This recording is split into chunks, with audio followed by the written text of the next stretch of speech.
अस्सलाम वालेकुम फ्रेंड्स, उम्मीद करती हूँ आप सब लोग खैरियत से होंगे। आज मैं आपके लिए लाई हूँ क्लास 9th का चैप्टर नंबर 4 केमिकल बॉन्डिंग का लेक्चर नंबर 1।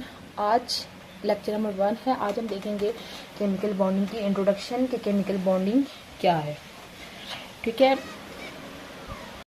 चलते हैं आज के लेक्चर की तरफ। आपने अपने इर्द गिर्द जो है वो जबकि डिफरेंट सब्सटेंस को स्टडी किया होगा। ठीक है, डिफरेंट अगर हम सब्सटेंस की बात करें या स्टडी ना भी किया हो, आप उनको जब देखते हैं, ठीक है, आप देखते होंगे कि अपने इर्द गिर्द कुछ चीज़ें जो है वो हार्ड होती हैं और कुछ चीज़ें जो है वो आपको बहुत सॉफ्ट फील होंगी। ठीक है, डिफरेंट सब्सटेंस को अगर हम देखें, कुछ चीज़ें बहुत सारी सॉफ्ट होती हैं और कुछ चीज़ें जो है वो हार्ड होती हैं। ठीक है, कैसे? जैसे कि आप अपने गिर्द जो है वो स्टून्स को देखें, ठीक है, उसके बाद लकड़ी को देखें, ठीक है, ट्रीज़ को देखें, ये हार्ड चीज़ों के अंदर आते हैं। उसके बाद सॉइल को देखें, ये सारी चीज़ें जो है वो हार्ड हैं। ठीक है, उसकी निस्बत अगर आप देखें कि अगर आप क्लॉथ्स को देखें, कपड़ों को, ठीक है, कॉटन देखें, ये हमारे पास नरम चीज़ें हैं। ठीक है, तो जब साइंसदान जो है वो बहुत डिटेल में स्टडी करते हैं कि हमारे इर्द गिर्द जो डिफरेंट चीज़ें हैं, कुछ चीज़ें हार्ड कुछ चीज़ें सॉफ्ट क्यों हैं, क्या वजह है कि कुछ चीज़ें हार्ड हैं और कुछ चीज़ें सॉफ्ट हैं। ठीक है, यानी कि जब इन डिटेल इनकी ओवरऑल डिटेल में जो है वो स्ट्रक्चर की स्टडी की जाती है, detail study of the structure, detail study of structure, यानी अपने इर्द गिर्द मौजूद हर चीज़ की जब डिटेल स्टडी की जाती है तो उससे साइंसदानों को एक न्यू इंफॉर्मेशन मिलती है कि हमारे इर्द गिर्द जो डिफरेंट सब्सटेंस प्रेजेंट हैं उनके अंदर डिफरेंट तरह की बाइंडिंग फोर्सेस यानी होल्डिंग फोर्सेस पाई जाती हैं। ठीक है, substance has different holding forces, different holding forces।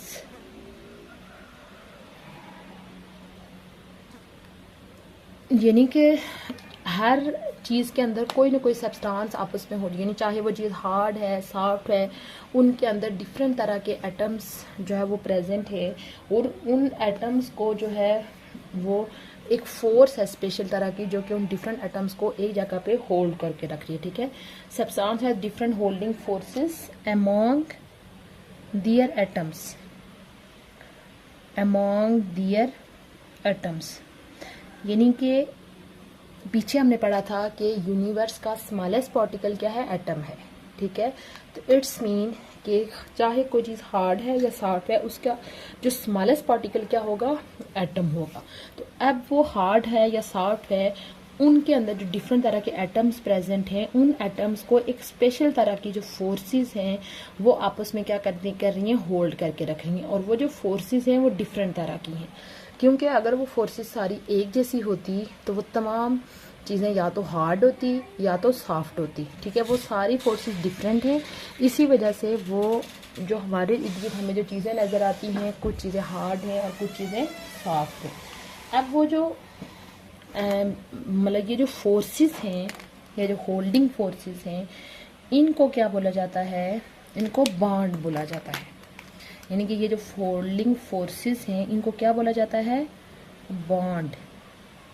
ठीक है, शुरू में इसको बॉन्ड बोला गया, बाद में इसी बॉन्ड का क्या नाम रखा गया? केमिकल बॉन्ड, जो कि किसी भी सब्सटेंस के अंदर डिफरेंट तरह के एटम्स को एक दूसरे के साथ क्या करता है? होल्ड करके रखता है। ठीक है, फिर उसके बाद जब डिटेल में स्टडी की गई ये जो डिफरेंट तरह के फोर्सेस हैं ये क्या सारी एक जैसी हैं, फिर देखा गया कि नहीं, ये सारी फोर्सेस एक दूसरे से डिफरेंट है। ठीक है, वो केमिकल फोर्सेस जो कि एलिमेंट्स के अंदर या सब्सटेंस के अंदर एटम को होल्ड करके रखती हैं वो कौन कौन सी होती हैं? एक होती हैं आयनिक फोर्सेस, इसको आयनिक बॉन्ड भी बोला जाता है। उसके बाद कोवेलेंट फोर्सेस, उसके बाद coordinate covalent forces, coordinate covalent forces, उसके बाद मेटेलिक फोर्सेस, मेटेलिक फोर्सेस। अब ये जो कोऑर्डिनेट कोवेलेंट फोर्सेस है, इसका एक और नाम होता है, इसको डेटिव फोर्स भी बोलते हैं, डेटिव फोर्स। अभी मैं इनकी फोर्स की डिटेल में नहीं जाऊंगी क्योंकि ये चैप्टर का नाम ही है इंट्रोडक्शन टू केमिकल बॉन्डिंग। इसमें हम इंशाल्लाह डिटेल में वन बाय वन इन तमाम फोर्सेस को डिटेल में एक्सप्लेन करेंगे कि ये फोर्सेस क्या हैं, कौन से एटम्स के अंदर होती हैं, किन एटम्स के अंदर, किन एलिमेंट्स या किन सब्सटेंस के अंदर होंगी, तो वो सॉफ्ट होंगे या वो हार्ड होंगे। वो सारी डिटेल जो है वो आपने इनकमिंग लेक्चर्स के अंदर पढ़ेंगे। जस्ट अभी हम इनका शॉर्ट सा इंट्रो देख रहे हैं, ठीक है। अब जब ये शुरू में ही मेंशन किया कि डिफरेंट होल्डिंग फोर्सेस है, अब इन डिफरेंट होल्डिंग फोर्सेस की वजह से ही हमारे इर्द गिर्द जो चीज़ें हैं हमें डिफरेंट फॉर्म्स में भी नज़र आती हैं, ठीक है। कुछ चीज़ें हमें सॉलिड नज़र आती हैं, कुछ चीज़ें हमें लिक्विड नज़र आती हैं, ठीक है।